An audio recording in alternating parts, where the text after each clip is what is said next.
Hello दोस्तों, आप सभी को प्रभु यीशु मसीह के नाम में जय मसीह की। परमेश्वर के नाम की स्तुति हो, परमेश्वर के नाम की महिमा हो। फिर से मैं आप सभी का स्वागत करती हूँ हमारे एक और नए वीडियो में।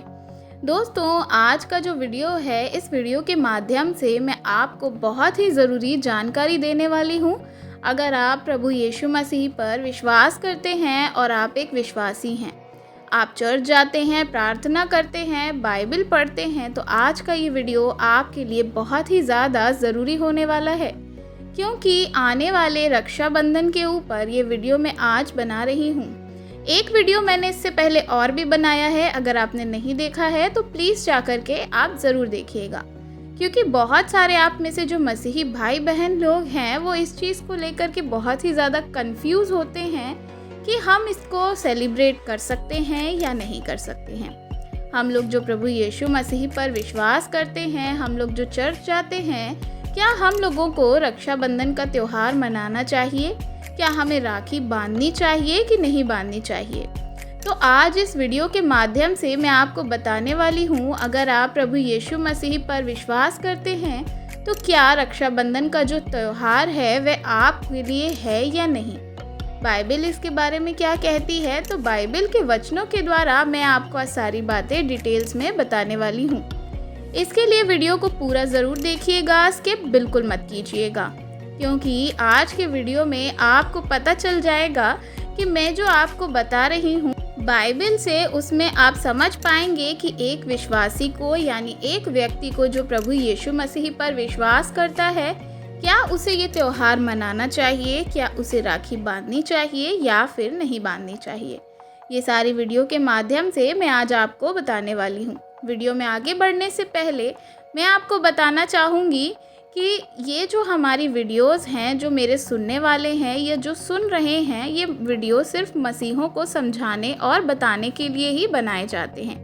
प्रभु यीशु मसीह का दूसरा आगमन बहुत ही शीघ्र है, और कैसे एक व्यक्ति अपने मसीही जीवन को बाइबल के अनुसार बिता सके, उस विषय पर हम इस वीडियोस को बनाते हैं, जो जीवित और सच्चे परमेश्वर की खोज कर रहे हैं। किसी व्यक्ति या धर्म की आलोचना करना हमारा उद्देश्य बिल्कुल भी नहीं है। तो दोस्तों, चलिए ज़्यादा देर नहीं करते हैं और आज की वीडियो को हम शुरू करते हैं। तो दोस्तों, जैसे कि मैंने वीडियो की शुरुआत में आपको बता दिया कि आज हम बात करने वाले हैं राखी के ऊपर, अन्य रक्षाबंधन के ऊपर आज हम जो है सारी चीज़ों के लिए बातें करेंगे। कुछ बातें हम जो सीखेंगे वो आज हम बाइबल से भी सीखेंगे कि इस रक्षाबंधन में बहुत सारे ऐसे मसीही भाई बहन लोग भी हैं जो क्या है, कंफ्यूज रहते हैं कि उन्हें क्या करना चाहिए या क्या नहीं करना चाहिए। बहुत सारे मसीही भाई बहन लोग सोचते हैं कि हमें मालूम ही नहीं है कि बाइबल में इसके बारे में क्या लिखा हुआ है। तो आज हम इस वीडियो के माध्यम से जो है ये सारी चीज़ों को जानेंगे और समझेंगे। तो दोस्तों, मैं आपको बताना चाहूँगी कि बाइबल इसके विषय में क्या कहती है। हम जब देखते हैं बाइबल में, तो वहाँ पर इस प्रकार से बताया हुआ है, आपको पता होगा कि किस प्रकार से वचन के अनुसार हमें क्या करना चाहिए। तो मैं आपको बताना चाहूँगी कि इसी के ऊपर मैंने जो है इस वीडियो को आज बनाया है। तो जब हम देखते हैं बाइबल में, तो हम देखेंगे कि बाइबल इसके विषय हमें क्या बताती है। देखिए, एक व्यक्ति जो प्रभु यीशु मसीह पे जब विश्वास करता है, तो उसका वह जो जीवन है वह बदल जाता है। कोई भी व्यक्ति जब यीशु मसीह पे विश्वास करता है, यीशु मसीह को अपना उद्धारकर्ता के रूप में ग्रहण करता है, तो ऐसा नहीं है कि वह व्यक्ति इस दुनिया से अलग हो गया। इस दुनिया से अलग नहीं हुआ, बल्कि दुनिया में रहते हुए दुनिया के रीति रिवाज से वह अलग हो जाता है, उससे अपने आप को अलग करते हैं, क्योंकि मसीह यीशु ने हमें इस संसार के सदस्य होने के लिए नहीं बुलाया है। जब हम यीशु मसीह पर विश्वास करते हैं, आप बाइबल पर विश्वास करते हैं, तो एक विश्वासी का कर्तव्य है कि बाइबल के वचन के अनुसार वे चले, क्योंकि प्रभु यीशु मसीह जब स्वर्ग से दोबारा वापस आएंगे, दूसरे आगमन जब यीशु मसीह का होगा, तो वे लोग यीशु मसीह के संग स्वर्ग में जाएंगे, जो उसके वचन के अनुसार अपने जीवन को बिता रहे हैं या जी रहे हैं, उसके वचन के अनुसार जो चलते हैं। तो मेरे प्रियो, सबसे पहली चीज़ तो हमें समझना होगा कि जब हम यीशु मसीह पर विश्वास कर लेते हैं, बपतिस्मा ले लेते हैं, जब एक व्यक्ति बपतिस्मा ले लेता है, वह पूरी रीति से संसार से हट करके मसीह में चलने लगता है। अपने आप को वह यीशु मसीह के हाथ में सौंप देता है। जब कोई यीशु मसीह पर विश्वास कर रहा है या उससे पहले जब मैं विश्वास में नहीं था या वह विश्वास नहीं करता था, तब उसका जीवन कैसा था? वह संसारिकता में था या संसार में उसका मन चल रहा था। जो दुनिया करती थी वह वही भी करता था। तो सबसे पहली बात यह है कि जब एक मसीही व्यक्ति जो है मसीह में आ जाता है, तब उसका स्वभाव बदल जाता है और बपतिस्मा लेने के बाद उसको खुद को बदलना होता है। अब वो संसार के लिए नहीं, अब वो मसीह के वचन के लिए जो है अपने आप को तैयार करता है। एक वचन मैं आपके लिए पढ़ना चाहूँगी। जब हम पढ़ते हैं दूसरा कुरिन्थियों की पत्री में, तो वहाँ इस प्रकार से लिखा हुआ है, जो कि हम पढ़ते हैं 5 अध्याय और उसके 17वीं आयत में। तो वहाँ लिखा है, इसलिए यदि कोई मसीह यीशु में है तो वह नई सृष्टि है, पुरानी बातें बीत गईं, देखो सब बातें नई हो गई हैं। जब कोई यीशु मसीह में आ जाता है तो वह नई सृष्टि बन जाता है।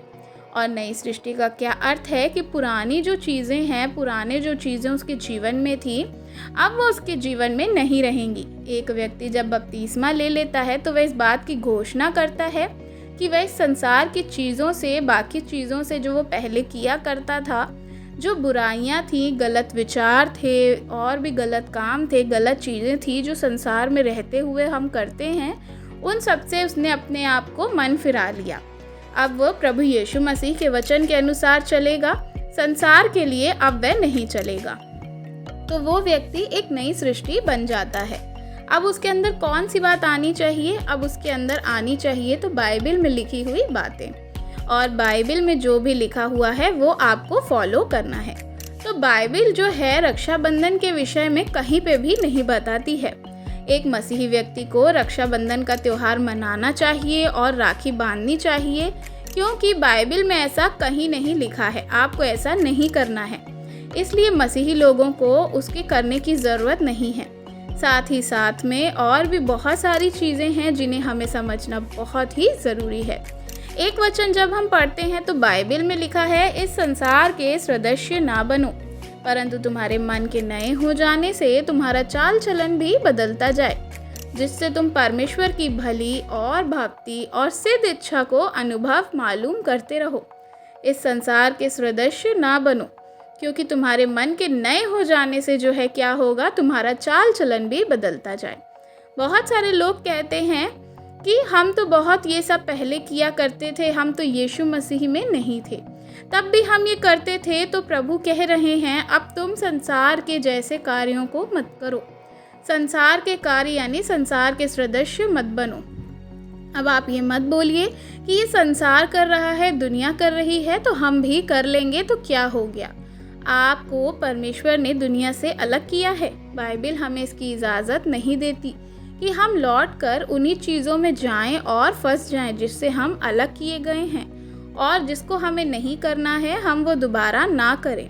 अगर हम करेंगे तो परमेश्वर के वचन के विरोध में करते हैं। और एक चीज़ पर और ध्यान दीजिए कि इस वीडियो में मैं जो भी आपको बातें बता रही हूँ, ये सिर्फ और सिर्फ उन लोगों पर लागू होती हैं जो प्रभु यीशु मसीह के वचन को मानते हैं, चर्च जाते हैं और जो अपने आप को प्रभु यीशु मसीह के चेले कहते हैं। अगर कोई व्यक्ति इस वीडियो को देख रहा है, सुन रहा है, जो प्रभु यीशु मसीह पर विश्वास नहीं करते हैं या वचन नहीं पढ़ते, बाइबल नहीं पढ़ते, वचन के अनुसार अपना जीवन नहीं जी रहे हैं, तो ये बातें उनके जीवन में लागू नहीं होती हैं। वो व्यक्ति हमारे बताए हुए जो भी वचन है, जो मैं आपको आज बता रही हूँ, अपने जीवन में लागू ना करें। केवल वही व्यक्ति जो इस वचन को सुन और समझ सकते हैं, और अपने जीवन में वही लोग इस वचन को लागू करें जो कि प्रभु यीशु मसीह पर विश्वास करता है। क्योंकि ये वीडियो पूरी तरह से केवल और केवल विश्वासी लोगों के लिए, मसीही लोगों के लिए दी गई है। इस वीडियो को देखने के लिए बहुत सारे लोग जो हैं, उनका गलत तरीका भी होता है कि वे चीज़ों को जानते नहीं हैं और बहुत कुछ बोलते हैं। क्योंकि ये वीडियो सिर्फ उन लोगों के लिए है जो यीशु मसीह पर विश्वास करते हैं।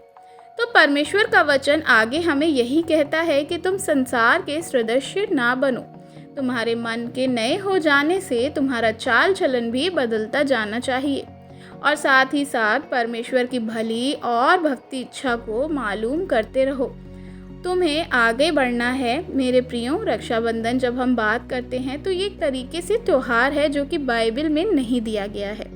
बाइबल में ऐसी कोई कहानी भी नहीं लिखी है जिसके लिए मसीह को क्या है, रक्षाबंधन का त्यौहार मनाना चाहिए, उस रक्षाबंधन में राखी बांधना चाहिए, ऐसा बिल्कुल भी नहीं लिखा है बाइबल में। और बाइबल हमें इसकी इजाज़त भी नहीं देती। बाइबल में कहीं पर भी इस प्रकार से नहीं लिखा है। इसलिए एक विश्वासी होने के नाते आपको ये सब नहीं करना है। साथ ही साथ एक बात हमेशा आपको याद रखना चाहिए कि जो भी ये त्यौहार होते हैं, इनके पीछे कोई कथा कहानी, कुछ ना कुछ रीति रिवाज होते हैं, जिससे हमें क्या करना है कि ये चीज़ों को नहीं करना है। और उसके बाद ये त्यौहार बने हैं जिसकी कोई ना कोई कहानी होती है। और परमेश्वर का वचन कहता है, अगर हम निर्गमन की किताब पढ़ते हैं उसका 20 अध्याय और उसके 3 आयत से, तो परमेश्वर का वचन कहता है, तू मुझे छोड़कर किसी दूसरे को ईश्वर करके ना मानना। बाइबल में ये सबसे बड़ी आज्ञाओं में से एक आज्ञा है जो परमेश्वर कहते हैं कि तू मुझे छोड़कर किसी दूसरे को ईश्वर करके ना मानना। तो जब आप यीशु मसीह पर विश्वास करते हैं तो हमारे लिए यीशु मसीह ही परमेश्वर हैं, क्योंकि वही सच्चे परमेश्वर हैं। इस संसार को उन्होंने बनाया है। इस संसार में, इस दुनिया में जितनी भी चीज़ें हैं सब परमेश्वर ने बनाई हैं। बाइबल हमें बताती है। इसलिए जब हम ऐसा करते हैं या किसी त्यौहार को या किसी रीति रिवाज को फॉलो करते हैं जिसके पीछे कुछ ना कुछ जो है कथा या रीति रिवाज जुड़े होते हैं, अगर हम उनको फॉलो करते हैं तो हम जाने अनजाने में परमेश्वर का स्थान किसी और को दे रहे होते हैं। हम उस वचन की अवहेलना करते हैं जो कि परमेश्वर ने कहा कि तुम मुझे छोड़कर किसी और को ईश्वर करके मत मानना।